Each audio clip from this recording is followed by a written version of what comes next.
And now we're back with Coach GJ and her advocacy. So, so what's in it? What's the next phase for Wildfit and with what you're doing right now? So tell us more about what's your plans in the future. What excites you the most? Okay. What excites me the most about Wildfit is the opportunity to really help a lot more people. So just by sharing awareness about how we deal with our foods, our relationship about food, and then with the current developments that I have. So since I have the certifications for rapid transformational therapy, that's in behavioral psychology, neuroscience, and then now in emotional freedom techniques. So I combine them. So with the behavioral psychology from Wildfit, and then nutritional science, plus extracting the belief systems that we have on our relationship with food, that's using RTT, and then getting ourselves more calm as we go through the program using emotional freedom techniques. So I think it will become pretty much easier for my clients to go through the Wildfit 90-day challenge. In fact, the latest batch of Wildfit right now, it is the batch with the highest the highest, that means the ones with more weight who have released. Interesting. 20 kg, like 44 pounds in 90 days. Like 20 kg, two of them. So one female, one male, 20 kg both. And then a lot of them mostly already on the range of 33 pounds down. So it was just very amazing on how you can help them transform their mindset so that they can transform their health. Yeah, so I'm now gearing towards what I can help more on the mindset side. Interesting. Yes. Mind. You're talking about mind. So, how does that? How big is that in the aspect of Wildfit 90-day challenge? The the mindset thing or something like that. Mindset is needed in if you have goals, if you have like health transformation goals or other goals in career, you really have to change your mindset, because what you have right now is the result of your current habits. That means your current mindsets. If you don't change your mindset, nothing will change. So the key thing there, in order for you to change, is have the awareness. So you have to be very much aware of what you are thinking. So we call that metacognition. That means thinking above thinking. So you are observing what you're doing, and then when you start to observe what you're doing, then you can now choose. You can if you have read this book by Viktor Frankl. So what he said is that between a trigger and a response, that means stimulus and a response, there's a space in between, and in that space lies our freedom to choose, and that's our ultimate form of freedom.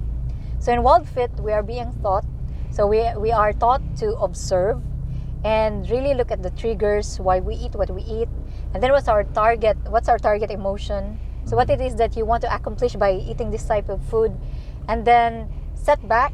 So have a step back and take a look, observe, assess what you are doing in addressing those needs, emotional needs. And when you finally see that food can really not address your emotional needs, then that's where you change. But it requires awareness. So mindset awareness is a key thing in Wildfit. All right. Can you illustrate that in a story? Yes. So that people can, sure, yes. Connection. Yeah, so within us, there are actually multiple parts of us. There are multiple parts of us. And in Wildfit, we are taught that we have this food angel and food devil. So there's a part of us who really wants to be healthy. There's also a part of us that, hey, you know what? You're feeling sad right now? I really know what to eat. Just get the Dunkin' Donuts. Just get that cookies down, ice cream, and then you are happy. That's it. Yeah, because sounds so familiar. Yeah, that's our food angel, food devil. Okay. Because we were taught when we were still young that, when we are uncomfortable, our parents give us candies or cookies. So we learned to help early us shut on, up. Yeah. So we learned early on that for us to shut up and for us to feel comfortable, then we must eat candies, cookies, or anything that is very much sweet. So for us, so ice cream. So now we became adults. We still use the same approach, but again, the result is not that sustainable. So we couldn't see that because it's on subconscious level. So the only way to explore those unconscious cravings that we have and belief systems around food is to observe and become aware. So just to illustrate for you the stories, I had this food angel, food devil conversation. So parts of me about pizza. So pizza was my favorite. Everybody loves pizza. My favorite food. And you know what? When I was in Malaysia, 10 years ago, you don't have this messenger, you don't have WhatsApp, so it's very much difficult to call your family and friends without going through international IDD, and you really have to pay like 30 minutes, 45 minutes will really cost you 1,000 pesos. So I told my family that, hey mom, you know what, it takes a lot of my money to call you oftentimes in a week, so I'll just call you once every 2 weeks. But you know what? The downside of that one, yes, I save a lot of money, but the downside was I was feeling so disconnected because I miss my family a lot. So here comes the conversation inside of me. It's like, hey, you're feeling low. You're feeling disconnected.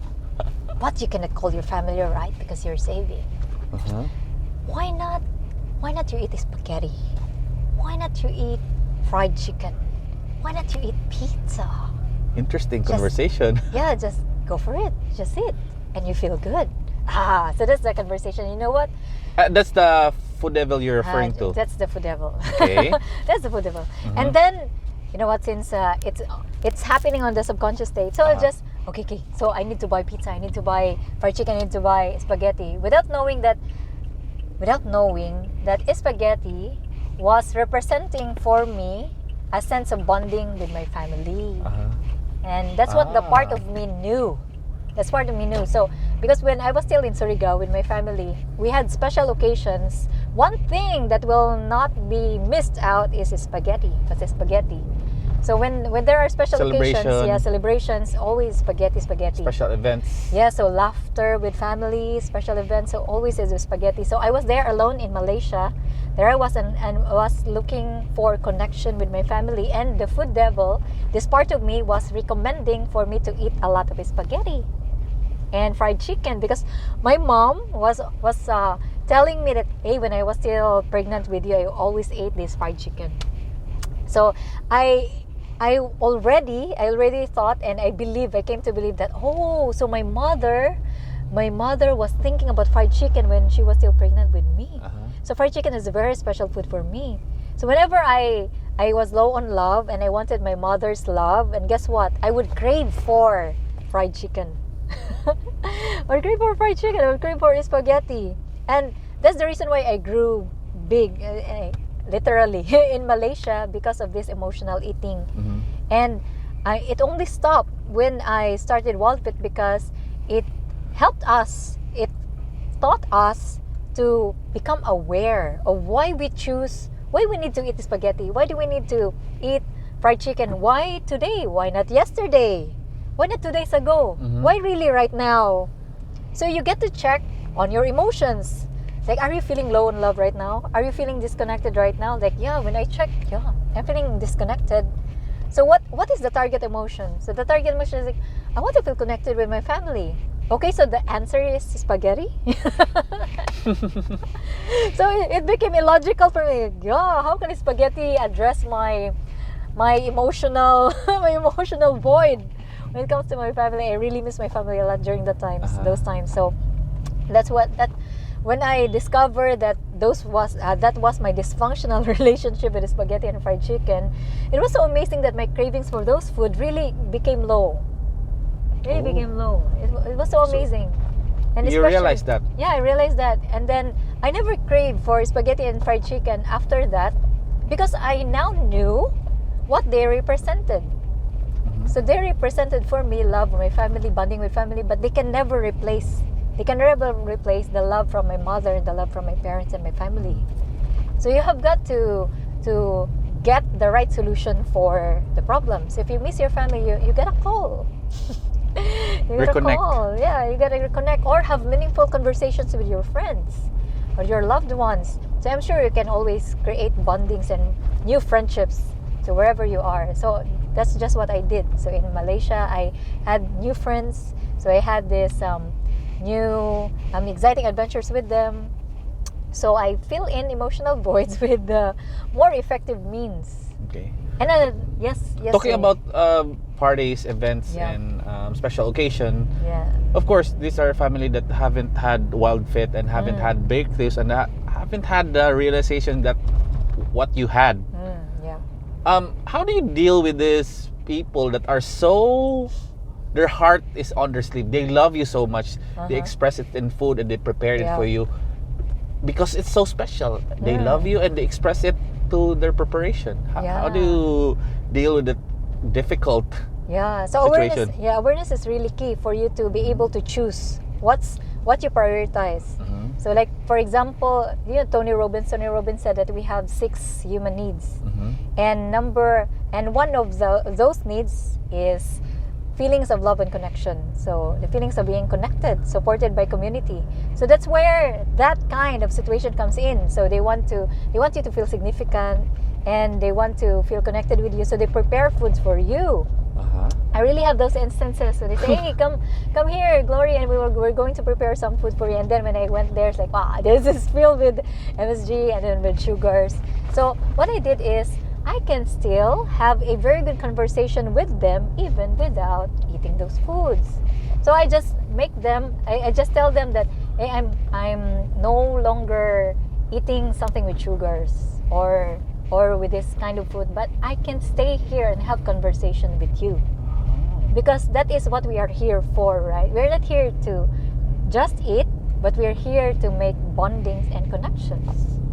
So what's the essence? What's the essence of going there? So it made me realize that, so food is a way to connect with people, but the main reason why you're there is to bond with people, and that is to really have good conversations. That's with them. very interesting because there is a famous saying that a man's shortcut to a man's heart is to the stomach. Yeah. So how do you? Yes, so that's really true. But again, it's a belief system. So the question is, where is that belief system coming from? So it could be espoused by the food manufacturing industry. So when they tell you like, because now food sells. When people believe that the way to a man's stomach is through food. But again, you can also prepare food, healthy food in that way. So it is really true that we need food because that's one of our primary needs. So when you want to get closer to another person, it is always through bonding through food. Yes. So that's a social structure that we have. Especially we're Filipinos, and Filipinos are always like, love celebration. Have you eaten? Have you eaten? All the time, like you've been asked, especially if you're in a new place, and then people thought that you're a vacationer or something. If you're, they want to bring you to this place, and it's always eat, and eat. That's and they always special in ask that you, case, have you right? eaten? Have you tried this? This is food or something like that. Tell us how to deal with that. Yes. So if somebody invited me, and so what I do is I really make sure that they are aware that I have already healthy choices. I already made healthy choices for myself. So that's even my advocacy. So if I go there to a place and then they prepared foods with sugars and all those, I make them understand that I appreciated their effort. I really appreciated their effort. But I will not eat the food. so sorry for that. Very sorry for that, because I'm in this advocacy. So I gotta walk my talk. But have you ever experienced like people wasn't able to really connect with you with the kind of refusal from you because you're really convicted to making that your lifestyle already, and suddenly for some reason they get so emotional, and how actually it's the other way around. It's the other way around, because whenever you show your conviction to other people and they can really feel it, and whenever you say that this is actually for my health, so I really believe that I can only give to other people, I can only contribute to other people when I'm healthy. So I become a role model for good health. And they actually feel, when they actually feel that, they come to admire you because you become a role model for them, especially when they have seen your before and after.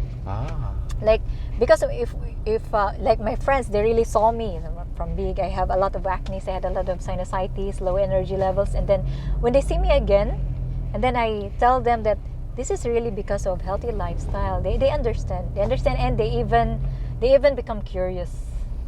So they start getting curious, like, oh, so how did you do that?